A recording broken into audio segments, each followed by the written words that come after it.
சட்டமன்ற தேர்தல் நெருங்கி வரும் நிலையில் தேர்தல் களம் சூடு பிடித்துள்ளது. இந்த நிலையில் சங்கரன்கோவில் தொகுதியில் என்னென்ன பிரச்சனைகள் உள்ளது, மக்களின் கோரிக்கைகள் என்ன என்பது குறித்து பொதுமக்கள் என்ன சொல்கிறார்கள் என்பதை பார்ப்போம். இந்த மாதிரி மல்லிப்பூவை சங்கரன்கோவில் கடை கொண்டு வந்துக்கிட்டு இருக்கிறோம். சங்கரன்கோவிலில் ஒரு நிர்ணயமான ஒரு விலை எங்களுக்கு சம்சாரிகளுக்கு வச்சு கவர்மெண்ட் வந்து நடத்தி அதை செஞ்சு கொடுத்து இந்த செண்டு பேட்டரியும் கவர்மெண்டால் ஒரு செண்டு பேட்டரி எடுத்து வச்சு அதை ஒரு நிர்ணயமான ஒரு அதிகமான ஒரு விலை சம்சாரிக்கு வச்சு கொடுத்தால் நல்லா இருக்கும். தென் தமிழகத்திலே 2வது இடம் வகிக்கக்கூடிய பூசந்தை சங்கரன்கோவில் வட்டாரத்தில் இருக்கு. இந்த சங்கரன்கோவில் வட்டாரம் எப்படின்னு கேட்டீங்கன்னா, ஒரு 20 கிலோமீட்டர் சுற்றளவில் இருக்கிற விவசாயிகள் கொஞ்சம் வறட்சியான இடங்கள்ல இருக்கிறதுனால மலர் சாகுபடி தான் அதிகமாக பண்ணக்கூடிய ஒரு சூழ்நிலையில இருக்காங்க. அப்படிப்பட்ட மலர் சாகுபடி பண்றத இந்த சங்கரன்கோவில் கமிஷன் கடை மூலமா கேரளா பக்கத்து ஸ்டேட்ல உள்ள கேரளாவுக்கு அதிகமான பூவரத்தை ஏற்றுமதி பண்றோம். இப்படி ஏற்றுமதி பண்றதுனால கேரளாவும் திருப்தி அடையுது. சங்கரன்கோவில் உள்ள விவசாய மக்களுக்கு ஒரு நல்ல வாழ்வாதாரமும் மகிழ்ச்சியும் ஒரு நல்ல விலையும் நிர்ணயிக்கப்படுது. இந்த பூ சந்தையினால இங்க ஒரு 200-300 பேருக்கு சாதாரணமா வேலை கிடைக்கிற லெவலுக்கு ஒரு 300-400 பேர் வேலை பார்க்குறாங்க. விவசாயிகளை எல்லாமே கவர்மெண்ட் நட்டப்படுத்திக்கிட்டு இருக்காங்க. எந்த விதமான லாபமே கிடையாது. எங்களுடைய எதிர்பார்க்கறது என்னது, இந்த சலுகை கொண்டு தரமான பொருளை கொடுங்க விவசாயிகளுக்கு.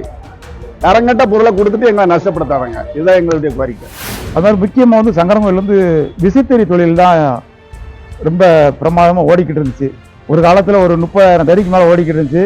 இப்போ வந்து மத்திய அரசோட சில நூல் பிரச்சனைகள் அதுன்னு சொல்லிட்டு 30,000 தறி ஓடின இடத்துல இப்போ வெறும் 4,000 தறி 5,000 தறி ஓடிக்கிட்டு இருக்குது.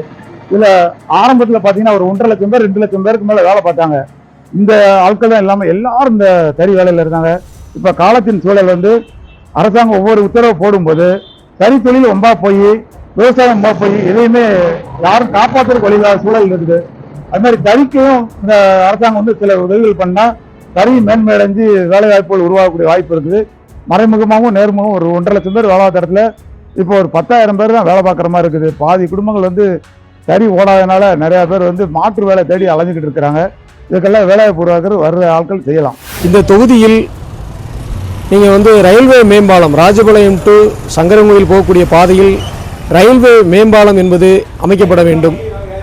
அதன் பிறகு இங்கே இருக்கக்கூடிய விசைத்தறி பிரதானமாக தொழிலாக இருக்கக்கூடிய விசைத்தறி தொழில், இந்த விசைத்தறி தொழில் வந்து இன்றைக்கி வந்து அந்த கழிவுநீர் விசைத்தறியில் இருக்கக்கூடிய அந்த கழிவு நீர்கள் வந்து சுத்திகரிக்கப்படாமல் அப்படியே வந்து விளைநிலங்களுக்கு விடக்கூடிய ஒரு சூழல் என்பது இன்றைக்கி இருந்துக்கிட்டு இருக்குது சங்கரன்கோவில் பகுதிகளில்.